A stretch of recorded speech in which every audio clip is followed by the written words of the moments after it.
Hello student, this is Hafiz Ali in front of you and welcome to S academy.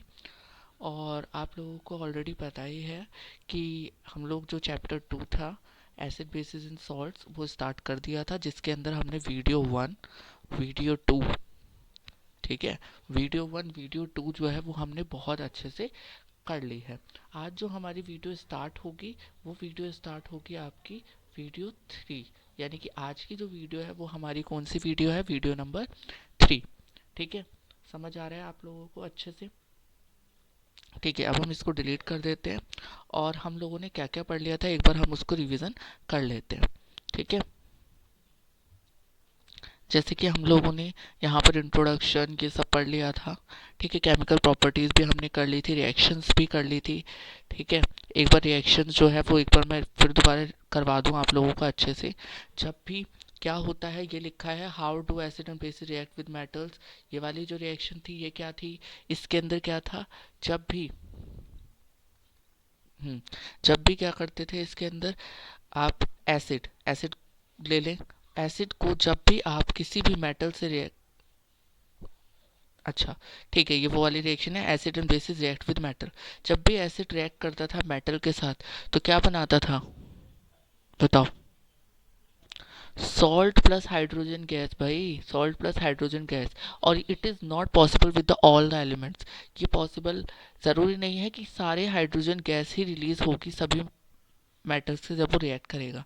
यहाँ पर एक बात यहाँ पर ये लिखा हुआ है, देखो ध्यान से देखो, यहाँ पर लिखी भी है ये वाली रिएक्शन एसिड प्लस मेटल जो है वो सॉल्ट प्लस हाइड्रोजन गैस बनाता है। ठीक है, यहाँ ये लिखी हुई है। ठीक है, इसको देख लें। उसके बाद एग्जाम्पल भी दे रखा है और यहाँ पर एक बात और इन्होंने लिख रखी है कि hydrogen is formed in the reaction. ठीक है, ये हाँ, hydrogen is formed in the reaction, however such reaction are not possible with all elements. यानी कि हाइड्रोजन रिएक्शन में, इस रिएक्शन में तो निकल रहा है, बट ज़रूरी नहीं है कि हर रिएक्शन के अंदर जो जो एसिड से रिएक्ट करेंगे मेटल्स वो हाइड्रोजन गैस ही रिलीज करें, इट इज़ नॉट मैंडेटरी। ठीक है, फिर दूसरा हमने पढ़ा था कि जब मेटल कार्बोनेट जो है वो क्या करेंगे, जब मेटल कार्बोनेट, इसको भी बता देता हूँ, जब भी कोई मेटल कार्बोनेट होगा, ठीक है, जैसे सोडियम कार्बोनेट है या सोडियम हाइड्रोजन कार्बोनेट है, कुछ भी है, ठीक है, दोनों ही का केस ये था कि मेटल कार्बोनेट हो या मेटल हाइड्रोजन कार्बोनेट हो, कुछ भी हो, अगर वो एसिड से रिएक्ट करते हैं तो वो क्या बनाते हैं, salt plus carbon dioxide plus oxygen gas release होती है। ठीक है, ये क्लियर है? ठीक है, यहाँ पर अच्छे से लिख रखा है, एक बार डिलीट करके इसको मैं बता देता हूँ कहाँ पर है ये देखिए यहाँ पर लिखा होगा, ये देखिए, metal carbonate metal hydrogen carbonate जब रिएक्ट करेंगे एसिड से तो सॉल्ट और कार्बन डाइऑक्साइड और वाटर, सॉरी मैंने ऑक्सीजन लिखवा दिया, that is water, sorry sorry sorry, वो वाटर था। ठीक है, कभी कभी लैक हो जाता है जब बहुत सारी रिएक्शन हो जाती हैं, आप लोगों को तो ये चैप्टर पढ़ना है, मेरे लिए बहुत सारी रिएक्शन और भी मेरे दिमाग में चलती रहती है, तो आप लोगों को ये चीज़ समझ आ गई?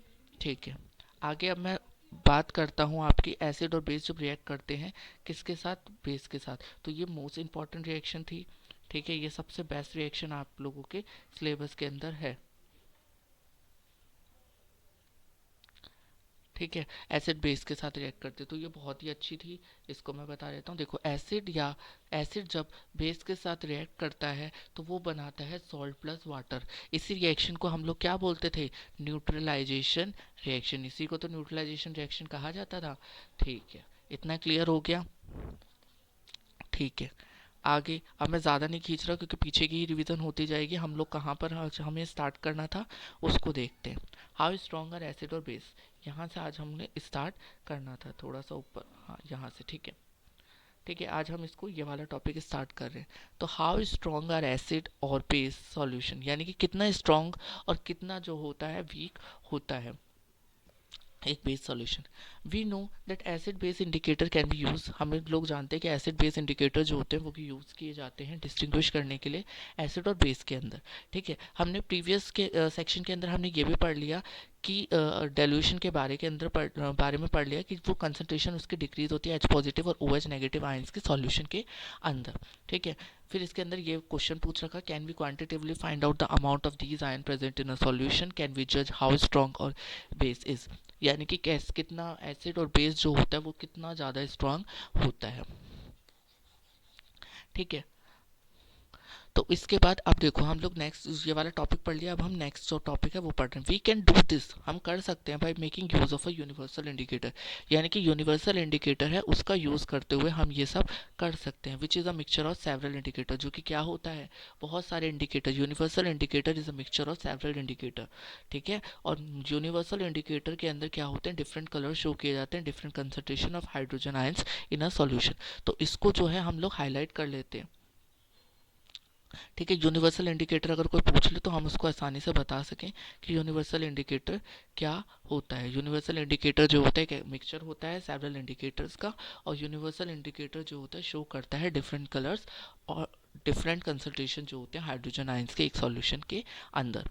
अब देखो यहाँ पर एक चीज़ लिखी हुई है,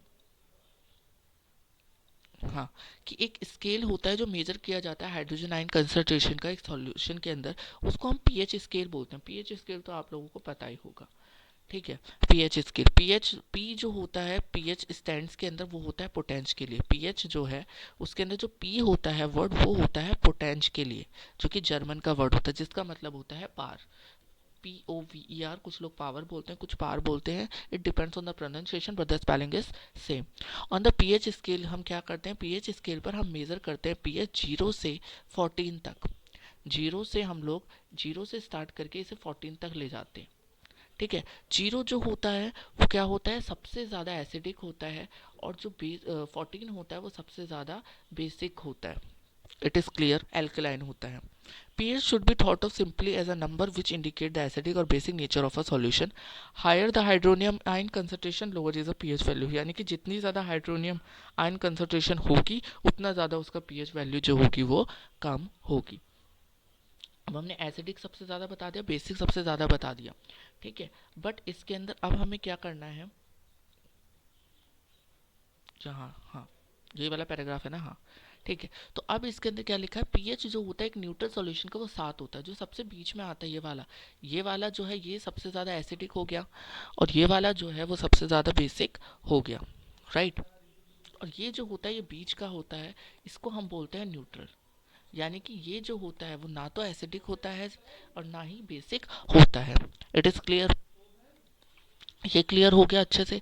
फिर इसके बाद मैं एक चीज़ आपको बताता हूँ कि इसके अंदर एक और चीज़ बहुत अच्छे से है कि value less than 7 pH scale represent an acidic solution, यानी कि अगर 7 से नीचे होगा, 7 से कम होगा तो वो एसिडिक प्रॉपर्टी शो करेगा, और अगर 7 से ज़्यादा होगा तो वो बेसिक प्रॉपर्टी शो करेगा। ये बेसिक प्रॉपर्टी और ये एसिडिक प्रॉपर्टी शो करेगा, इट इज़ क्लियर। इसकी वजह से क्या होता है, एल्कली की कंसनट्रेशन पार जो होती है जनरली बढ़ जाती है। जनरली पेपर जो होते हैं यूनिवर्सल इंडिकेटर के यूज़ किए जाते हैं पीएच को मेज़र करने के लिए। ऐसा सच पेपर जो होता है वो इस तरीके का होता है जो कि इन लोगों ने दिखा रखा है, ठीक है। यहाँ पर H पॉजिटिव आयंस घट रही है, यहाँ पर OH पॉजिटिव आयंस जो है वो बढ़ रही हैं, इसकी वजह से वो बेसिक हो जाता है, H पॉजिटिव आयन घटती है तो इस एसिडिक नेचर यहाँ पे बढ़ रहा है इस वजह से, और यहाँ पे बेसिक नेचर भी बढ़ रहा है। इस तरफ जाने से एसिडिक हो जाता है, उस तरफ जाने से बेसिक नेचर बढ़ जाता है, ठीक है। आगे हम इसको मूव करते हैं। देखो ये बहुत अच्छे से दिखा रखा है, देखो 0 1 2 3 4 5 6 7 8 9 10, ये जो सातवां है ये बीच का है, ये न्यूट्रल हो गया, ठीक है। और यहाँ पर ये सबसे ज़्यादा क्या है, एसिडिक है, और ये सबसे ज़्यादा क्या है, बेसिक है, ठीक है। It is clear. और प्योर वाटर हो गया, प्योर ब्लड हो गया, वो ना तो एसिडिक होते हैं ना बेसिक होते हैं, वो न्यूट्रल होते हैं, ठीक है। जैसे लेमन जूस हो गया, गैस्ट्रिक जूस हो गया, तो लेमन जूस जो है वो वीक एसिड है, ठीक है। जबकि अगर गैस्ट्रिक जूस देखें HCl, वो क्या होता है आपका, स्ट्रॉन्ग एसिड होता है। तो इस बेसिस पे हम जज कर लेते हैं कि कौन सा एसिड जो है वो स्ट्रॉन्ग है, कौन सा वो है। ये वाले की बात करें इसके कंपैरिजन में तो ये वीक बेस है, और इसकी बात करें तो ये क्या है, स्ट्रॉन्ग बेस है, इट इज़ क्लियर। चीज़ों को समझते हुए चलें भाई, बहुत ज़्यादा इंटरेस्टिंग है, अच्छे से समझेंगे तो पता चल जाएगा। अगर मैं आपको एक पूछूं कि 5 और 4 में से कौन सा स्ट्रॉन्ग है एसिड, तो भाई सिंपल सी बात है, 4 जो फोर्थ है वो ज़्यादा स्ट्रॉन्ग होगा, क्लियर। और अगर मैं बोलूँ 10 या 11 में से कौन सा वीक बेस है, तो वीक बेस तो 10 वाला है, क्योंकि इस तरफ जाने से यहाँ पर स्ट्रॉन्ग की प्रॉपर्टी बढ़ती है, और यहाँ पर जाने पर यहाँ पर स्ट्रॉन्ग की प्रॉपर्टी बढ़ती है। इट इज़ क्लियर और नॉट क्लियर। स्ट्रेंथ जो होते हैं एसिड और बेसिस के वो डिपेंड करते हैं एच पॉजिटिव आयंस के नंबर्स पर। फिर मैं बोल रहा हूँ कि जो एसिड्स और बेस की जो स्ट्रेंथ होती है वो डिपेंड करती है एच पॉजिटिव आयंस के नंबर पर। ओ एच आयंस प्रोड्यूस किए जाते हैं रिस्पेक्टिवली। अगर हम हाइड्रोक्लोरिक एसिड की बात करें, एसिडिक एसिड की, ठीक है, अगर हम हाइड्रोक्लोरिक एसिड की बात करें उसके कंसंट्रेशन के बेसिस पर, से 1 मोलर की बात करें, तो ये प्रोड्यूस करेगा different amount of hydrogen ions. Acid जो होते हैं वो एच पॉजिटिव आयंस को ज़्यादा राइज करते हैं, तो उनको हम बोल देंगे स्ट्रॉन्ग एसिड। अगर वो एसिड जिसके अंदर एच पॉजिटिव आयंस ज़्यादा मात्रा में है तो वो स्ट्रॉन्ग एसिड कहलाएगा। और एसिड जिसके अंदर एच पॉजिटिव आयंस कम है तो उसको हम वीक एसिड कहेंगे। It is clear. ऐसे ही वो लिखा है can you now see that weak and strong basis are, तो हम इसको बोल सकते हैं कि वो बेस जिसके अंदर H positive O H positive ion जो है वो ज़्यादा है, ओ एच नेगेटिव आयन जो है वो ज़्यादा है, तो वो जो होगा वो स्ट्रॉन्ग बेस होगा। और जिसके अंदर ओ एच नेगेटिव आयंस कम है वो होगा आपका weak base. It is clear. यहाँ तक आज हम लोगों को इसको स्टार्ट करना था। अब जो है हम पीएच वाला जो है, ठीक है, पीएच वाला जो टॉपिक है आपका उसको हम बाद में ही लेंगे। पूरा पीएच एक ही बार में हम इसको क्लियर करवा देंगे, फिर हम सॉल्व्स करवाएंगे और इस चैप्टर को ख़त्म कर देंगे। यानी कि अब हमारी सिर्फ याद ये तीसरी वीडियो थी, वीडियो ये 3 जो हमने करी है, ठीक है, ये वीडियो 3 थी। अब सिर्फ हमारी एक वीडियो 4 बनेगी जो पीएच के बेसिस पर बनेगी, और एक वीडियो बनेगी जो बनेगी आपकी सॉल्ट्स के बेसिस पर। होप सो 5 वीडियो के अंदर ये चैप्टर कंप्लीट हो जाएगा। अगर नहीं होता तो एक वीडियो और एक्स्ट्रा बनेगी बस, यानी कि 6 वीडियो में पूरा चैप्टर कंप्लीट हो जाएगा। तो बहुत ध्यान से एक एक चीज़ पढ़िए, कैसे स्ट्रांग होता है, कैसे बेस होता है, ठीक है, अच्छे से चीज़ों को बताइए, समझिए, ठीक है। और एक क्वेश्चन मैं पूछ रहा हूँ, आप लोग बताना मुझे, ठीक है। 2 और 3 के बेसिस पर अगर मैं जज करूँ तो आप एसिड जो है वो मुझे बताना है स्ट्रांग है या वीक, स्ट्रांग या वीक है एसिड। और अगर 8 और 9 के बेसिस पर मैं बताऊं तो आप बताना ये जो बेस है वो स्ट्रांग है या वीक। कौन सा वाला पूछ रहा हूँ, यहाँ पर 8वें वाले की बात करेंगे। 8वें वाला जो है 8वें 9वें की कंपैरिजन में बता रहा हूँ, दोनों ही बेस हैं।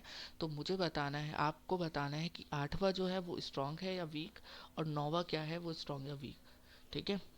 इन दोनों में आप कंपेयर करके बताओगे, ठीक है। और ऐसे ही आप दूसरा और तीसरे में बताओगे कि ये वाला जो है वो वीक है और ये वाला स्ट्रांग है, या ये वाला स्ट्रांग है ये वाला वीक है। तो ये सारे जो हैं ये वाला ही क्वेश्चन, इसी से मुझे पता चल जाएगा आपको कितना समझ आया है। नहीं आता, अगर डाउट है क्वेश्चन के अंदर तो आप पूछ सकते हैं कमेंट सेक्शन के अंदर, ठीक है। 2 और 3 और 8 और 9, ठीक है, नोट कर लें इसे अच्छे से, ठीक है। और तब तक के लिए आप सब्सक्राइब करें चैनल को, ठीक है, सब्सक्राइब करिए भाई। अपने जितना ज़्यादा ये चैनल को दूर तक पहुंचा सकते हैं उतना पहुंचाइए, ठीक है। आप सब्सक्राइब करेंगे हमें मोटिवेशन मिलेगा और हम और ज़्यादा वीडियोस बना पाएंगे और कंटेंट आप लोगों के लिए अच्छा अच्छा प्रिपेयर कर पाएंगे, ठीक है। तो इसी तरीके से सब्सक्राइब करेंगे चैनल को, और आप लोग क्या करेंगे, लाइक करें वीडियोस को अगर आपको कुछ भी इस वीडियो से समझ आता है। होप सो मैं पूरा कंटेंट आपको अच्छे से ही समझाने की कोशिश करता हूँ। कुछ भी अच्छा आपको समझ आया हो, आपके लिए हेल्पफुल लगी हो वीडियो, तो प्लीज़ लाइक करें उसको। और तब तक के लिए नेक्स्ट वीडियो का वेट करें जो कि पीएच के ऊपर है, importance of pH in day to day life उस पर है। तब तक के लिए वेट करें और ध्यान रखें अपना। Thank you.